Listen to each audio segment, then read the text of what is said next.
7월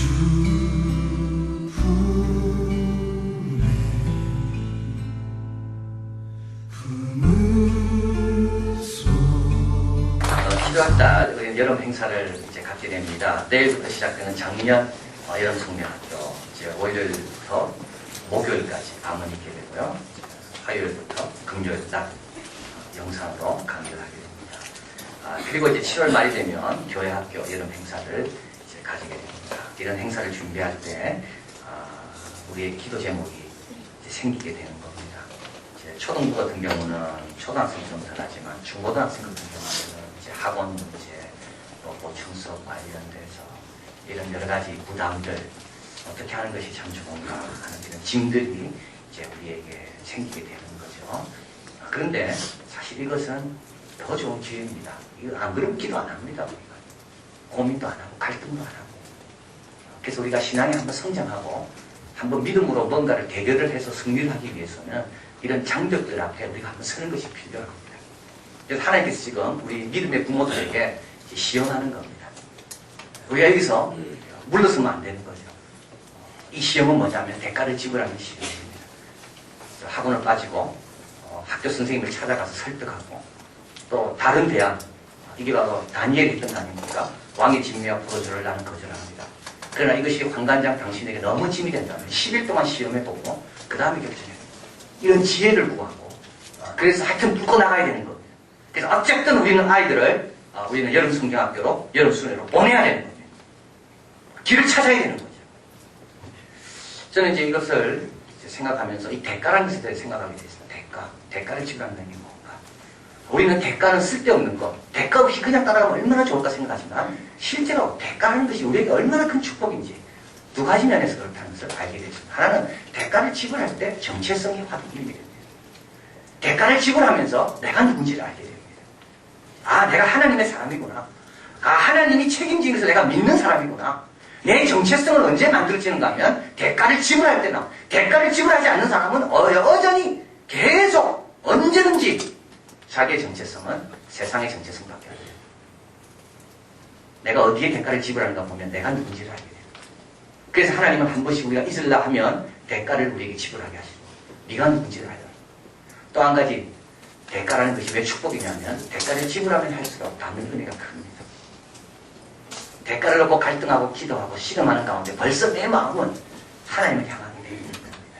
그래서 순회에 참석해도 여러분 많은 대가를 지불하고 어렵게 순회 온 애들은요 순회 도착하면서부터 눈물이 납니다. 중국 처소교회 성도도 마찬가지입니다. 여건에 대해서 가는 분 누가 있겠어요? 다 여건 안 됩니다. 다 직장 때문에 복잡하고 그렇게 시간 낸다는 거 다 눈치 봐야 되고 그런데 어렵게 간 분이 중국 처소교회 딱 도착하면요 그래서 눈물이 쏟아집니다. 그러니까 우리는 대가 앞에서 물러서면 안 됩니다. 왜냐하면 그 복을 놓치는 거니까. 그래서 대가가 있다 할지라도 대가를 지불해야 된다 할지라도 우리는 당당하게 하나님께 나에게 은혜를 미리부터 주시려는구나. 하나님께서 내가 누군지를 이번 기회 때 확실하게 알려주시려고 나에게 이런 기회를 주셨구나. 그래서 우리는 대가 앞에 당당하게 붙고 나가는 거예요. 오늘 본문도 마찬가지입니다. 오늘 본문에서 우리가 누군가를 얘기하니 이스라엘 백성이 누군가를 얘기하니 6절 같이 읽습니다. 너는 여호와 내 하나님의 성민이다. 내 하나님 여호와께서 지상 만민 중에서 너를 자기 기업의 백성으로 택하셨다. 7절도 같이 볼까요? 여호와께서 너를 기뻐하시고 너희를 택하심은 이스라엘 백성이 누구라고요? 택함 받은 사람이라는 겁니다. 여러분 택함 받았다는 말은 뭡니까? 이것은 구별됐다는 말이고요. 많은 사람들은 나와 다르다는 것을 얘기하는 겁니다. 여기서 택함 받았다는 말은 다윗이 골리앗 앞에 서기 전에 냇가로 내려갑니다. 거기에서 물맷돌 5개를 주는 겁니다. 많은 돌이 있었지만 5개만 주는 거. 이게 택하는 겁니다. 갈대아 우르에 아브라함 받고 사람 많았습니다. 그런데 하나님께서 아브라함만 불렀다. 이게 택하는 겁니다. 예수님께서 갈릴리 바닷가에 가셨습니다. 얼마나 배와 어부들이 많았겠어요. 그런데 예수님은 많은 배와 어부들 가운데 베드로의 배에 올라타기. 이게 택하는 겁니다. 참으로 영광스러운 겁니다. 하나님께서 나를 택했다는 것. 이거는요 너무 영광스러워. 하나님께서 내 자녀를 택하셨다는 것. 이건 굉장히 영광스러운 겁니다. 많은 사람은 택함 받고 싶어도 택함 못 받고 있는 거예요. 주일날 교회 와서 예배 드리는 게 불행한 게 아니라 주일날 교회 와서 예배 드려야 되는데 택함을 받지 못해서 이 의미와 가치를 몰라 세상에 노는 사람들이 불쌍한 사람들이라고요.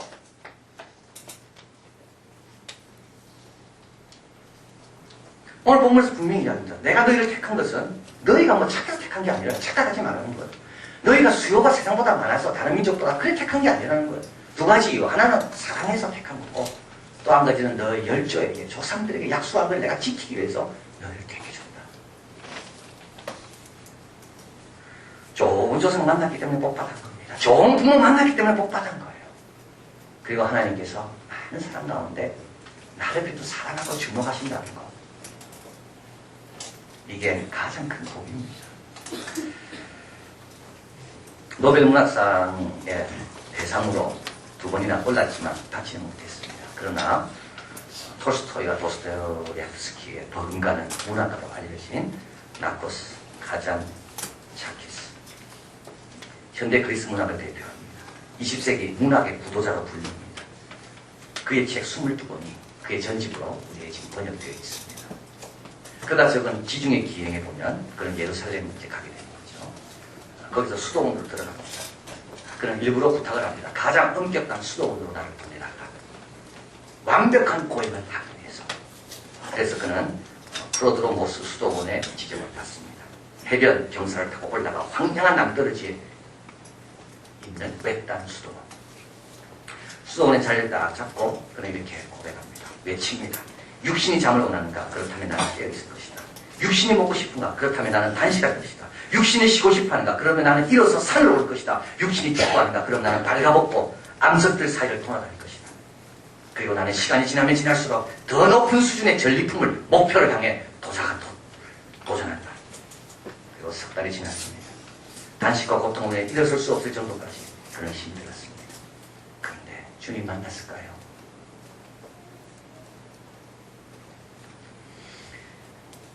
오마르 모스크를 방문합니다. 예루살렘이 있습니다. 모하멧이 예루살렘이 죽었는데요. 그걸 기념하기 위해서 무슬림들이 거기다가 모스크를 세워놨습니다. 오마르 모스크. 그는 오마르 모스크에 들어가서 완전히 매료됐다고 쓰고 있습니다. 마음의 불안을 이곳에서 단련시켜 달라고, 단련받기를 원한다고. 주님 만났습니까? 만났습니다. 여러분, 주님 아무나 만나는 게 아닙니다. 아무나 은혜 받는 게 아닙니다. 아무나 하나님 말씀이 들리는 게 아닙니다. 우리는 이걸 너무 당연하게 여기는 거예요. 하나님이 택한 사람, 하나님이 사랑하는 사람. 지성으로 보나 인격으로 보나 너무나도 부족해도 하나님께서 작정한 사람에게 하나님은 당신의 펴신팔과 강한 손을 보여주시는 겁니다. 아무나 당신의 펴신팔과 강한 손을 본 사람은 보지 않습니다. 아무나 십계명을 받지 않습니다. 자, 그래서 여러분 택함 받았다는 것은 너무 영광스러워. 감격해야 되고 감사해야 돼요. 오늘 본문에서 분명히 이야기하죠. 택함 받은 삶에 삶이 있다고. 택한 자는 살아야 된다고. 어떻게 살아야 되는가 하면 성민으로 살아라고. 6절에 너는 여호와 내 하나님의 성민이라. 거룩하게 살아라. 구별되게 살아라. 택함 받은 자다운 모습이 좀 있어라. 이건 뭘 뜻할까요? 하나님께서 나를 택하시면서 나를 통해 하고자 하는 일이 있다는 것을 말합니다. 나를 택한 것이 끝이 아니라는 것을 이야기합니다. 하나님 나를 택한 것은 나를 택하셔서 나와 함께 관계를 맺은 다음에 나를 통하여 하나님의 일을 하고자 하는 뜻이 있다는 겁니다. 이게 굉장히 중요합니다. 하나님께서 아브라함을 택하셨잖아요. 그래서 아브라함과 25년 동안 이삭을 낳을 때까지 동행하십니다. 그러고 난 다음에 끝입니까? 끝이 아닙니다. 그 다음에 아브라함으로 인하여 모든 족속이 복을 받도록 하나님께서 아브라함에게 복을 주시고 사용하십니다. 예수님께서 12지들을 택했습니다. 3년 동안 그들과 시간을 보냈습니다. 그게 끝입니까? 끝이 아닙니다. 그 다음에 예수님은 제 아들을 온 족속으로 가서 제자를 삼으라고 보내시는 겁니다. 자, 여기에 택한 받은 자의 사명이 있는 겁니다. 여러분 이렇게 생각하는 경우들이 있습니다. 아유, 하나님이 선택한다는 교리는 그건 나를 택했다면 다른 사람은 버렸다는 말인데 그건 조금 부당한 거 아닙니까? 이스라엘 택했다면 다른 민족은 좀 택하지 않았다는 말이 그건 다른 민족을 볼 때는 억울한 거 아닌가? 근데 여러분 이건 다른 차원입니다. 하나님께서 이스라엘 택했다는 말은 이스라엘만 사랑하고 다른 미워한다는 말이 아닙니다. 하나님께서 이스라엘 택했다는 말은 이스라엘을 하나님의 도구로 삼기로 작정하셨다는 거예요. 그 도구가 난징이 어떻게 됩니까? 다른 민족을 섬기고 돕는 도구입니다. 마치 결혼과 같습니다. 많은 여성이 있습니다. 그러나 그 모든 여성과 결혼하지 않습니다. 한 여성만 결혼합니다. 그리고 그 여성에게만 나의 모든 것을 다 보여주는 겁니다. 그렇다고 내가 다른 여성을 무시하고 미워합니까? 그렇지 않습니다. 인격적으로 존중하고 사랑합니다. 그러나 내 아내에 대한 관계와 여성들의 관계는 다른 겁니다.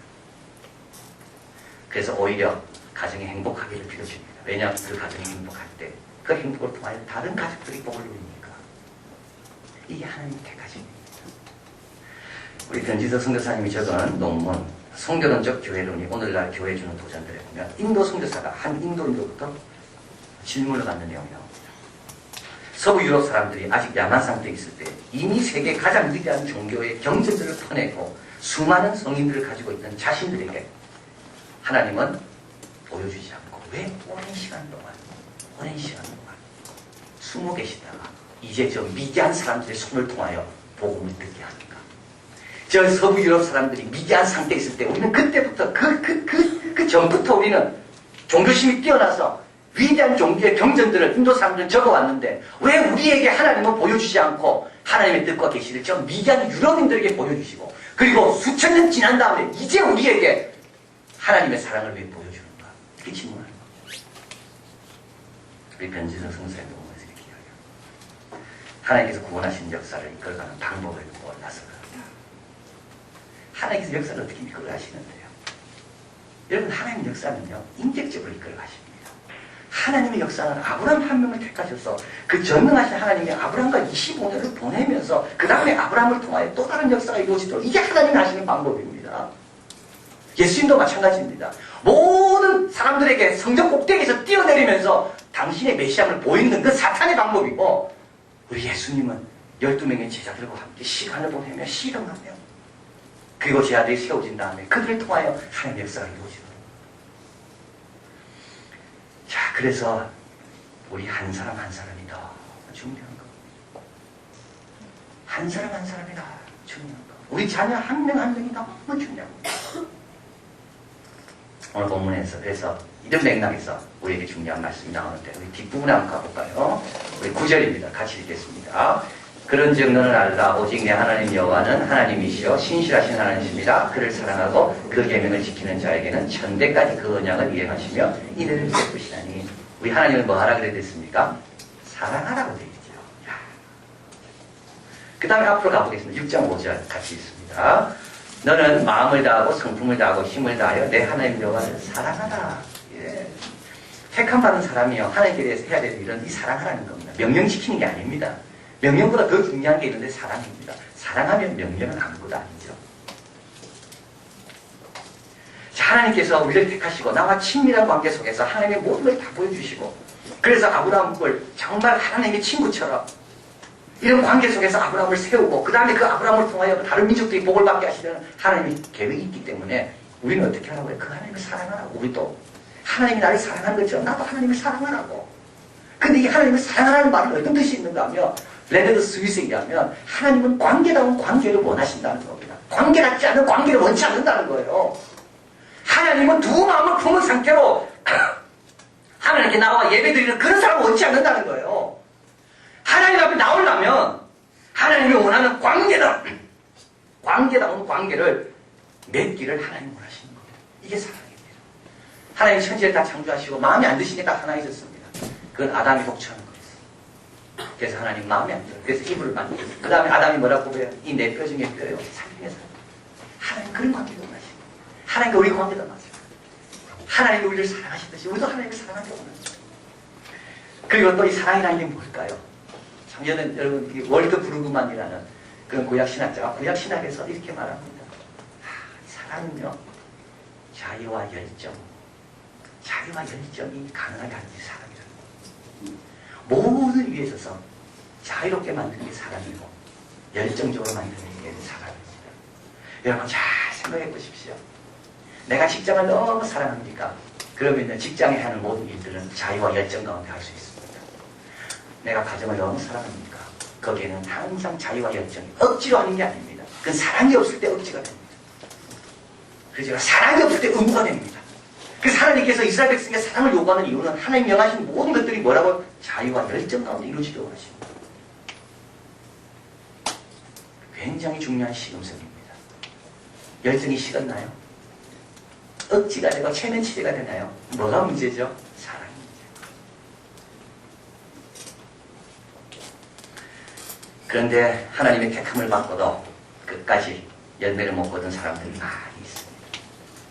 대표적인 사람이 누굽니까? 가룟 유다입니다. 예수님께서 밤이 맞도록 12명의 제자를 택하기 위해 기도했습니다. 그 중에 한 명이 가룟 유다예요. 그런데 가룟 유다는 결국 자기 길로 가고 만 거죠. 왜? 가룟 유다는 예수님을 사랑한 적이 없어요. 베드로 똑같이 예수님 부인했습니다. 그러나 베드로는 하나님이 예수님이 나를 자기를 택해 주신 것에 대해서 끝까지 지킬 수 있었어요. 왜냐하면 베드로는 주님을 사랑했거든요. 약속의 땅을 향해 출발하는 출애굽의 1세대들, 약속의 땅에 다 못 들어가면 다 죽습니다. 왜요? 그들은 하나님을 사랑한 적이 없어요. 그들은 틈만 나면 불편해. 그들은 틈만 나면 원명해. 그래서 그들의 했던 말들을 보면 사람에 대한 사랑의 마음을 하나도 읽을 수가 없어. 약속의 땅에 들어간 사람들 보죠. 여호수아 갈렙. 여호수아 갈렙 보십시오. 하나님 얼마나 사랑하는지.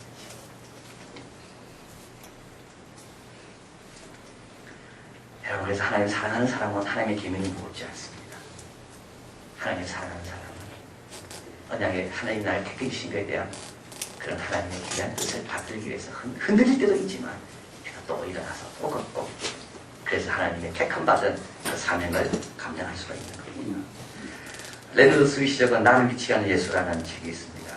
여러분, 이 책은 여러분 꼭 이번 여름에 읽었으면 좋겠습니다. 나를 미치게 하는 예수입니다. Jesus makes me crazy라는 겁니다. 오늘날 성도들을 가리켜서 오늘날 성도들은 너무 무덤덤하다는 겁니다. 예수님의 사랑과 예수님의 계획과 예수님의 인격을 볼 때 우리가 가만히 있을 수가 없는데 왜 오늘날 성도들이 이렇게 무덤덤한가? 이 책에서 그는 하나님께서 우리에게 두 가지 얼굴을 주셨다고 말합니다. 처음은 부모로부터 받은 얼굴, 태어날 때 받은 얼굴이에요. 그런데 하나님 그 얼굴만 준 게 아니에요. 살아가면서 계속 바뀌는 얼굴이에요. 성경수술을 하는 거죠. 성경수술. 근데 우리의 성경은 양쪽에서 받을 수가 있고 하나님 쪽에서 받을 수도 있고 세상 쪽에서 받을 수도 있고. 근데 오늘날 많은 성도들은 어디서 많이 받아요? 세상 쪽에서 많이 받아요. 그래서 세상 사람과 비슷해요. 얼굴이. 예수님과 비슷해야 되는데 안목의 정력, 이생의 자랑, 육신의 정력을 얼마나 좋아하는지. 그래서 우리는 나도 모르게 자꾸 세상 쪽으로 가서 성령수술을 받고 오는 거예요. 하나님 쪽에 가서 하나님의 성령수술을 받아야 되는데 나도 모르게 계속 세상 쪽에 가서 세상 성령수술을 받고 오는 거예요. 조각가이며 시인인 윌리엄 블레이크의 말을 인용합니다. 사과나무는 너도박 나무에게 어떻게 자라야 할지를 묻는 법이 없다. 사자도 말이 먹이를 얻는 방법에 대해 묻지 않는다. 독수리는 까마귀에게 배우러 갔을 때만큼 많은 시간을 허비한 적이 없다. 우리는 사자고 우리는 독수리인데도 우리는 어디에 머물러 있나요? 까마귀들이 머물러 있는데 머물러 있는 겁니다. 거기 가서 성경 받고 있는 거예요. 까마귀처럼 하고 있는 거예요. 우리는 사자임에도 불구하고 말이 어떻게 세상에서 성공하는가, 말이 어떻게 살아가는가, 그거에 관심이 많아가지고 사자의 얼굴은 점점 줄어들고 말의 얼굴로 바뀌는 거예요. 이 책에서 왜 이렇게 어처구니 없는 일이 일어나는가? 성도들이 생각을 장난하고 있다는 거예요. 무슨 생각? 예수님이 오신 이유. 예수님이 오신 이유는 나를 기쁘시게 하기 위해서가 아니라, 잘 들으십시오, 여러분. 내가 하나님의 기쁨이 되기 위해서 예수님이 오신 거예요. 우리는 얼마나 많은 경우 예수님이 나를 위해 오셨다고만 생각합니다. 그러나 그거는요, 아주 어린아이 신앙입니다. 정말 중요한 것은 예수님이 나를 변화시키기 위해서 내가 어떻게 돼요? 하나님의 기쁨이 되는 거예요. 우리는 지금 행복의 정의를 엉뚱하게 하고 있다는 거예요. 우리는 행복의 정의를 내 중심으로 하고 있어. 그러니까 신앙생활이 더 역동적이고 더 창조적이고 더 깊어지지 못하는 거예요. 항상 우리는 양쪽의 다리를 거치면서 내 기쁨이 어디가 될까? 교회가 내 기쁨이면 교회 잠시 왔다가, 세상이 내 기쁨이면 세상은 잠시 갔다가. 그러나 여러분, 하나님의 기쁨이 뭔지 생각하라면 하나님의 기쁨. 우리의 기도 제목과 관심은 내가 어떻게 기뻐할까가 아니라 하나님이 내가 어떻게 하면 기뻐하실까. 행복의 정의를 우리는 틀린 데서 하고 있다. 오늘 본문 한번 가보겠습니다. 오늘 본문에 가보면 몇 절에 보는가 하면요, 여러분 14절 15절 같이 읽습니다. 내가 복을 받음이 만민보다 우승하여 너희 중에 남녀와 너희 짐승의 암수에 생육하지 못함이 없을 것이며 여호와께서 또 내 모든 질병을 내게서 멀리하사 너희가 아는 바 그 애굽의 악취 내게 임하지 않게 하시고 너를 미워하는 모든 자에게 임하게 하실 것이며 이 복을 누가 주신다고요? 하나님 주시는 거예요. 그런데 우리는 이 복을 어디서 받으려고 합니까? 세상에서 받으려고 하는 거죠. 그래서 어디로 갑니까? 그래서 세상으로 가는 겁니다. 하나님께서 이 복을 누가 주신다고요? 하나님 주신다고요. 애굽에서 있었던 그 질병, 악질, 애굽이 이스라엘 지금 가나안보다 훨씬 의료적으로 발달되어 있습니다. 그런데도 악질은 못 막아낸 겁니다. 근데 하나님께서 그걸 막아주시는 거예요. 이걸 가르쳐서 우리는 창조질서 회복의 복이라고 말합니다. 창조질서의 회복의 복. 에덴의 복. 이건 어디에만 있는가 하면 하나님 안에서만 있어요. 그래서 하나님께서 내가 복을 줄 거니까 뭐 사자가 말 있는 데 가서 그렇게 비굴하게 살지 마라. 독수리가 까마귀한테 그렇게 하지 마라. 독수리는 독수리답게, 사자는 사자답게, 대범하게, 비범하게 하나님 뜻 따라 대가를 지불하면서 살아가라. 나머지는 내가 다 책임진다. 이게 하나님의 말씀입니다. 이 책에 보면 이런 내용이 나옵니다. 나를 미치는 예수라는 책에 보면요. 한 사람이 조카와 대화한 내용입니다. 쉴 새 없이 조달되는 그런 조카가 있습니다. 어느 주일 아침 그런 조카를 데리고 교회 갔습니다. 1시간 정도 아이의 사고 과정을 지배해 주려는 기대로 교회 갔는데 휴식은 잠깐. 교회 나오자마자 이 아이는 계속 짓는 겁니다. 오늘 설교는 성령에 대한 것이었어요. 성령이 뭐예요? 성령이란 삼위일체 일부로 하나의 인격이란다. 그건 저도 알죠. 하지만 성령이 하신 일은 도대체 뭔데요? 모든 그리스도인 안에 사시며 그리스도의 제자로 살아가도록 도와주시는 것이 성령이 하는 일이지. 그러면 삼촌은 그리스도인인가요? 그렇지. 그럼 삼촌 안에도 성령이 계시나요? 삼촌은 이때부터 당황하기 시작합니다. 내 안에 성령이 계시냐고? 그 무슨 뜻이지? 내 안에 그분이 느껴지느냐라는 그 말이야? 아니요. 그냥 삼촌 안에 성령이 계시냐고요. 삼촌 대답을 못합니다. 아이는 계속 말합니다. 삼촌이 그리스도인이고 그리스도인 안에 성령이 사신다면 삼촌 안에 성령이 계셔야 하지 않아요? 삼촌이 맞아? 못해 대답합니다. 아이가 말합니다. 성령이 삼촌 안에 실제 살아계신다니 정말 대단하네요. 눈물 나는 말씀 아닙니까? 성령이 우리 안에 거하신다는 건 정말 대단한 일 아닙니까? 그건 하나님 우리를 택하셔서 그래 된 겁니다. 우리가 무슨 자격이 있습니까? 공로가 있습니까? 하나님 사랑하신 분이고 믿음의 가정에 태어났기 때문에 성령이, 그 큰 성령이 우리 안에 거하시는 겁니다. 여러분, 이런 아이들을 까마귀처럼 키워서는 안 됩니다. 여러분, 이런 아이들을 학원 때문에, 학교 보충 수업 때문에 사자처럼 하나님의 양식을 먹어야 되는데 그 아이의 얼굴이 자꾸 세상적으로 성형되도록 방치해서는 되지 않습니다. 하나님 책임지신다고 말씀합니다. 이 아이는 내가 택한 아이이기 때문에 내가 책임진다. 베드로 말씀하십니다. 부르심을 택하심을 굳게 하라. 여러분, 하나님을 택하심을 굳게 하시고 하나님을 믿고 이번 여름 아이들과 함께 믿음의 결단으로 승리하는 우리 모두 되기를 진심으로 바라겠습니다. 기도하겠습니다.